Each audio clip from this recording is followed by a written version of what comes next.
All right. Welcome to another edition of Shabbat Lounge. This is Matt. And Jake here. And feels like it's been a minute, but in reality, I guess it hasn't. But Yeah. Good to see you, Jake. Good to see you. And I guess it all depends on when people show up to listen. That's right. And back by popular demand, you can see our face. That's right. So, hello to all. And Jake and I have been busy doing lots of things, and in my life, I have having children, and so we went from one grandkid to three grandkids from January to February. Our nest grew.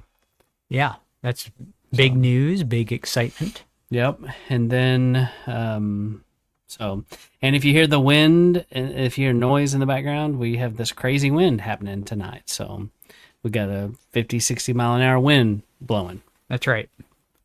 So, in fact, I was sitting here earlier going, Jake, what is that sound? Yeah, we thought the planes were flying over and the AC was cranked up. Sounds like they're doing an engine test or something right here. Yeah. So, well, Jake, what are we talking about today? So today, with the understanding that there's always new people coming in and new audience and everything, I think some people more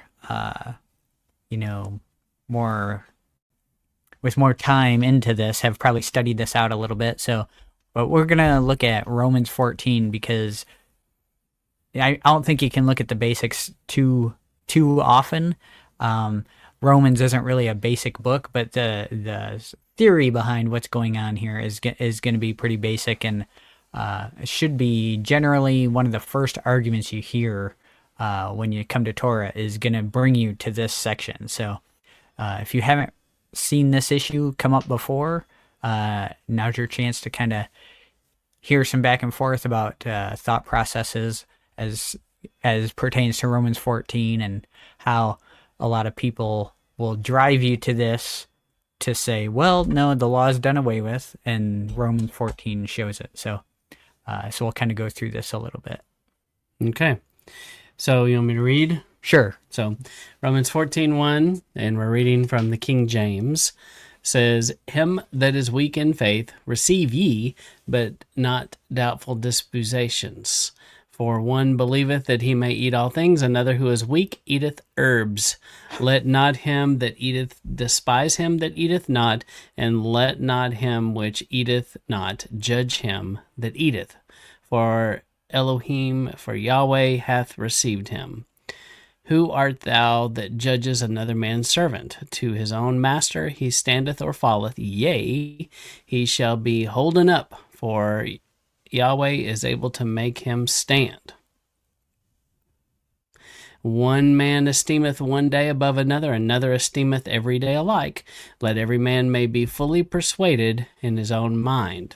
He that regardeth the day regardeth it unto Elohim, and he that regardeth not the day to Yahuwah, he doth not regard it. He that eateth, eateth to Yahuwah, for he giveth Yahuwah thanks, and he that eateth not to Yahuwah, he eateth not and giveth Yahuwah thanks.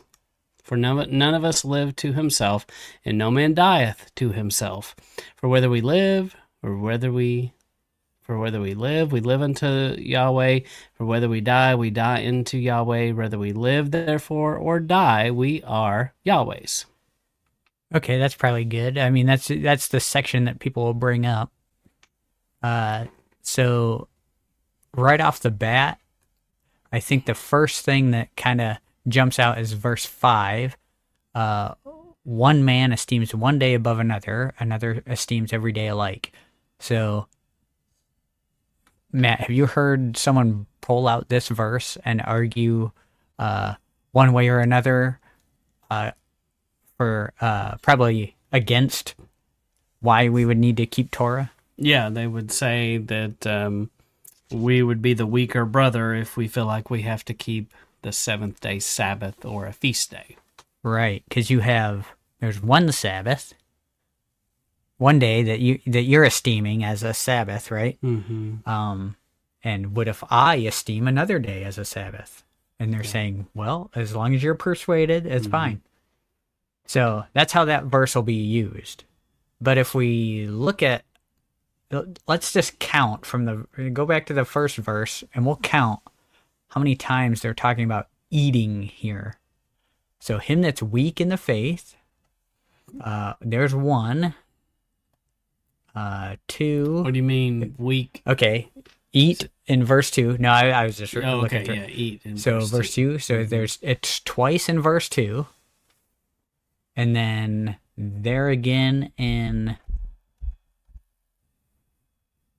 Okay, 1, 2, 3, 4, 5, 6. Scroll down a little bit. 7, 8, 9, 10. 10 times just in the first 6 verses. So, and then there it is again. That's seat, actually. And meat and meat and meat. Meat. Eateth, eat. Eat. So yeah, eat. a good 27 times. Yeah. So so it seems like he's actually talking about eating. He's not talking about a specific day. He's not talking about the Sabbath. And if you review Romans, you'll see that the word Sabbath isn't used once in the whole book. So to pull this out and say, well, he's talking about the Sabbath, or to extend this principle to apply to the Sabbath, is just not taking the context of what he's actually talking about. So Paul's actually talking about eating here. Yeah, and I think we've got this pulled up, which is kind of handy too. So we have the Blue Letter Bible pulled up, and I guess we should have started right there, but Romans 14:8. Is that the right one? No, I picked the wrong one. Which is the one about the day? 5.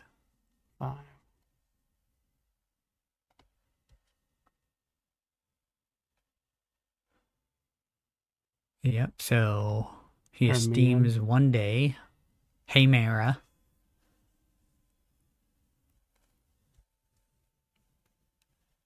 The day. Used of time in general. But it definitely does not use the word Sabbath. Right. But I think you're right. Many times people say that that's what it means, but just as saying during the day, you don't eat at night, I guess.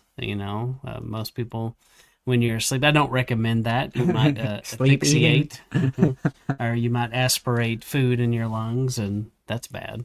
Yeah. So, yeah, don't eat in your sleep. And I think it's more implying that kind of language. But I don't know. It one man esteemeth one day above the other. So what are you saying that means then, I guess? So another principle that a fairly common verse to look at, we didn't pull this one up, but and I don't remember the address for it, but remember when the Pharisee said, well, I fast twice a week. Right. Right. So this to me is more talking of eating meat sacrificed to idols and days that you choose to fast. Because you have, if you scroll up a little bit, yep, you I have can see that. You have someone who's eating and then someone who's not eating, right? Verse 3 there. Let him that eats despise him that doesn't eat. So you have a day where the Pharisees had determined, oh, these are the days that we fast, and I am super special because I do it twice a week. And so this is kind of the topic that's being discussed here. Yeah, no, I think that's fair. So yeah, we challenge you to look up what we just said, and the one reason we do this is we try to show you some tools so that we firmly believe that when you study Scripture, you and I both, we don't have to go listen and do just because somebody says so. we should be able to read this book for ourselves and understand it. Right. And it helps it helps to know kind of these tricks of looking at the original language and seeing that they don't use Sabbatone here. And that would change it completely, but that's not what they're saying here. And I think you're right, to read this in context and think about what it's talking about. Right. And I think another place we're going to go here is going to parallel this pretty well. So here he's talking to the Romans, right?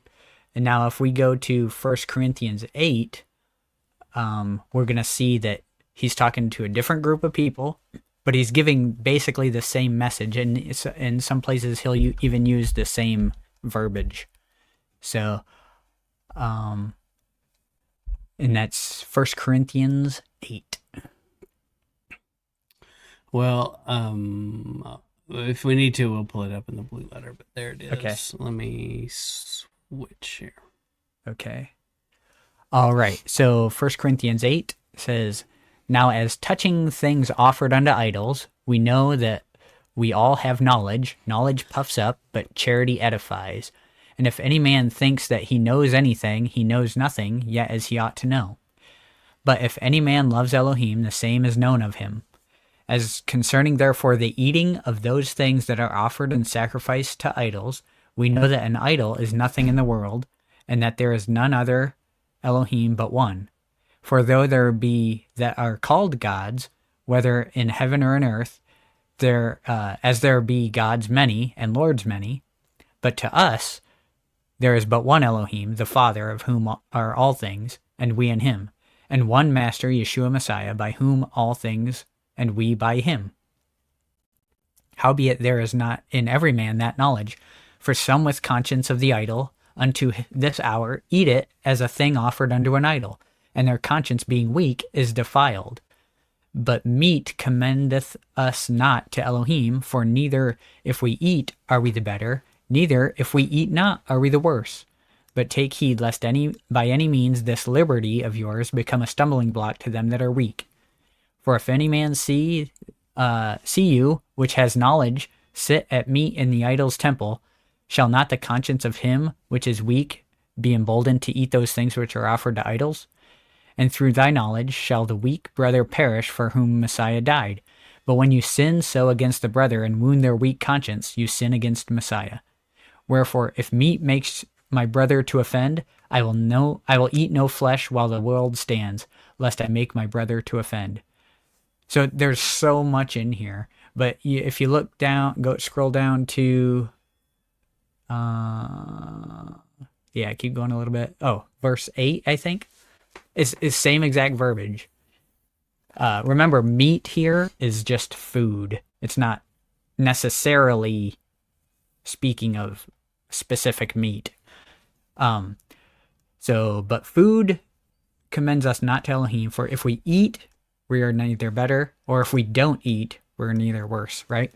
So here, this whole context is meat sacrificed to idols. So they would go into the market, and everyone would be having their cults and their false religions and their rising up to play, as it were, and bringing the meat from that ceremony out and selling it at the meat market, right? Mm-hmm.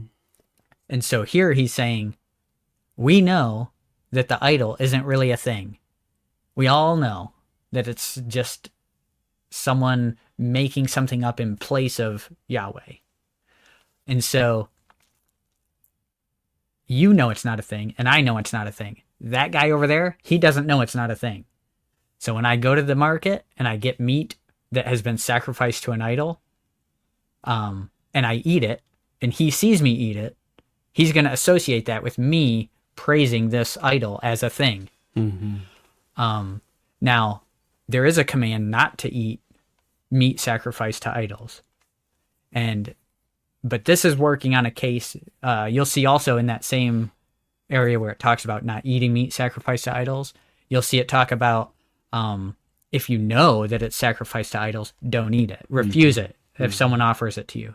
Mm-hmm. But if you don't know, just eat it, because it's not a thing. That's right. And this is a situation where they didn't have grocery stores. They didn't have HEB around the corner. And if you're not from Texas, you don't know what HEB is, and it's okay, but you should know. Yeah. But so they'd go to these markets, and people are just selling their meats, and you didn't really know where that came from. Kind of like today. Yeah. So we don't know what's been done. We don't know on especially chicken and things like that. If we grew it here, shipped it to China, and they cut it up and froze it and shipped it back to us, we wouldn't know. Right. They're supposed to tell you, but then I think they changed the rule and they don't have to tell you. So I mean, and really, if we have food like that, there is really no telling what someone else might do or say over that food. Right. They could have offered it to something. Exactly. We don't know. Exactly. So, but if we go and we know that it's been offered up for food, I think that is different, and we're not supposed to eat it. But there is provision for these folks, and there were people in this community that decided to not eat meat at all and be vegan or vegetarian because they were afraid of doing this, and that's part of the rub that you see here. And it's not this group of people eating pork and this other group of people not eating pork, right? Because the context is vegetables or meat Mm-hmm. It's not or pork. Yeah. So that was a good point you brought up, and I'm glad you did, about there were the vegetables that we saw in Romans 14. It was people that were too afraid to eat meat because they didn't know where it came from, and they didn't want to be, breaking a command. And he doesn't say that's bad. Right. And in fact, he's saying, if I'm eating meat and it's bothering you, I shouldn't do it. Right. So scroll down to the end here. This is a good point too. Verse 13. If meat makes my brother to offend, I will eat no flesh while the world stands, lest I make my brother to offend. So someone that's coming to you and saying, oh, you don't have to do that. Mm-hmm. And then they order pork in front of you. They've just told you, I think you're a weak brother. And now they're eating something that you think is offensive, whether it is or not, which it is. But even in their eyes, whether it is or not, now they're eating it in front of you, which offends you. And now they've broken this obvious command. So, yeah. I don't know how many times that's happened to me, but it's just a weird dichotomy, because in the same breath of claiming the Romans 14 verse, which is exactly the same concept as the 1 Corinthians 8 verse, that they'll deride you for it, and then they'll offend you with the way they eat, and they're kind of standing on both sides of that. They're kind of wrong in both sides of that, and it's kind of, it can be easy to get offended by that, but I think we need to, especially early on, I would get real offended by stuff like that, where it's like, this looks so obvious to me, and you're breaking this in both places. But try just, if someone steps on your toe, just take a step back. It's, you don't have to go World War III over slight things like this. I know it feels like it's a real big deal in the moment, especially early on, but turns out it's not a super deal. Just hold on to your witness, and eventually, you don't want to burn that bridge, because you can't come back to it. Yeah, no. Yeah, that's right. Well, and we challenge you to look at these scriptures and think about it in this context, because most of us probably were taught that this was about Sabbath, feast keeping, dates, things like that, and about eating pork and not eating pork. And I challenge you to find how this says this is about the Moedim, the feast dates, and about eating pork. Right. So, and I think that's where you can take someone and just have them prove it to you in the original language, and just, and I think what you're saying too is you can kind of point people, but they have to go want to look at it and research it a little bit, and if they're not willing to do that, then they may never see it. Yeah, and I think a good way to go about that is not to just spew these verses at people. Yeah. But ask them to show you in detail what their point is, because the context will always bear out the truth. Yeah, yeah. And if they go, well, I got to go ask my pastor or something, I would just challenge them to just encourage them nicely to be confident that they can know Scripture themselves. And I think you can say that real nice, but if you don't want to come across as condescending, but you can say it in a way that would edify them. This is like, how can you know if this is the right thing to say? If your words are going to either challenge or edify them, and it's spurring them to do something good, and empowering them and giving them, the sense of ownership and feeling like, hey, yeah, I could learn this, because some people are so personal responsibility. Yeah, so beat down, like, oh, I'm not smart enough. I'm not good enough to know this. I got to rely on Pastor Jeff because he's so smart. That's ridiculous. I mean, to me, that's it's quitter talk for one. So right. But yeah, on a note with that, typically someone who's bringing these verses up to you, typically they're going to be puffed up enough, as this first verse is saying. That's what I was going to get at. Yeah. They're not going to necessarily say, well, let me see what my pastor says. Mm-hmm. They'll be, and I think this is just a human reaction is, you challenge someone to, oh, well, show me exactly what you're talking about. I might be prideful enough just to show you. Mm-hmm. And then when I show you, I got egg on my face because it may not work out the way you thought sometimes. So pride can kind of backfire on people. Yeah, I was kind of curious what that word was in 1 Corinthians. Let me go back to it. 1 Corinthians 8:1 about charity. So I was curious to see if we apologize if you hear the wind whistling, but that's just crazy wind that we're having springtime in Texas. So the charity scripture, I was trying to figure out about what that is. Agape. Huh. That's interesting. So you look at that word charity and you don't think love, but agape is a version of love. But it also involves benevolence. Yep. Yeah, showing affection to others. Yeah. Oh. There you go. That's better. So that's looking at the Strong's on the word agape there. So, and so, what does that mean? Well, I think that means that I think we're guilty of this in the Torah community. We can definitely be puffed up with our own pride and think we know a thing or two.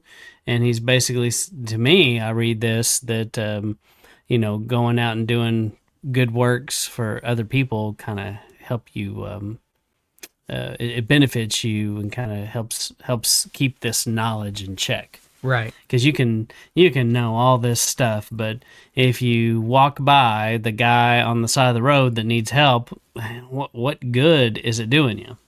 Yeah, and we talk about that a lot in our fellowship group about, when we have fellowship and we're learning and iron sharpening iron and all these things, and we have all these ideas and we go listen to Torah teachers and, we can gain all this knowledge, but if we just hold on to it, it does nothing for us. The point is to use it to walk our lives out in the way that Messiah would walk and be an example to those around us. So, Well, and don't you think in verse 2, one way to translate this is, if you think you know something, the more you know, you realize you don't know. Yeah. And I think that's true. I think that if you're honest and you examine Scripture, if you're honest with it, you realize, the more you know, the more you don't know. The more questions you have, the other things you find.